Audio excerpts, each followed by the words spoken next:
മോളുടെ പേര് ജോസ്ന, കരവാളൂർ നിന്നാണ് വരുന്നത്.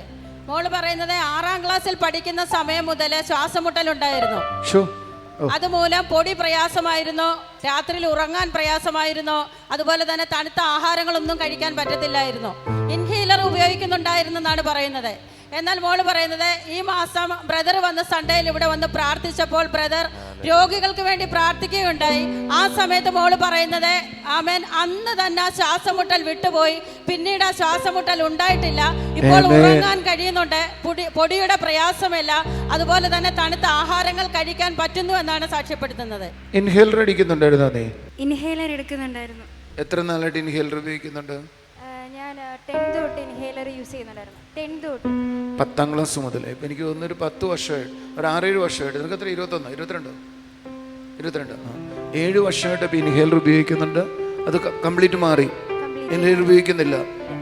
കൈ അടിച്ച് കർത്താവിനെ സ്തുതിച്ച് സന്തോഷമുള്ള കാര്യമോ? അന്നമോൾ ഇന്നലെ ഇവള് മണാലിയിലോ അങ്ങോട്ട് പോയി മഞ്ഞിന്റെ നടുവിൽ നിൽക്കുന്നൊരു ഫോട്ടോ അയച്ചു തന്നെ എനിക്ക്. ഇപ്പോൾ ഒരു അലർജിയില്ല, പൊടിയടിക്കാം. തണുപ്പടിക്കുമ്പോൾ എനിക്ക് ശ്വാസം മുട്ടുമായിരുന്നു, രാത്രിയിൽ എനിക്ക് ഉറങ്ങാൻ പറ്റത്തില്ലായിരുന്നു, ഞാൻ എണ്ണീറ്റിരിക്കുമായിരുന്നു. അപ്പോൾ ഞാൻ അങ്കിൾ ഇങ്ങനെ രോഗമുള്ള സ്ഥലത്ത് വെച്ച് മാറി. രാത്രി ഉറങ്ങാനൊക്കത്തില്ല, പൊടിയടിക്കാനൊക്കത്തില്ല, തണുത്ത് ഉപയോഗിക്കാനൊക്കത്തില്ല. ഏകദേശം 10 വർഷമായിട്ട്. കൈയടിച്ച് കർത്താവിനെ സ്തുതിച്ചേ, കർത്താവ് ചെയ്ത അത്ഭുതത്തിന് നന്ദി പറഞ്ഞേ.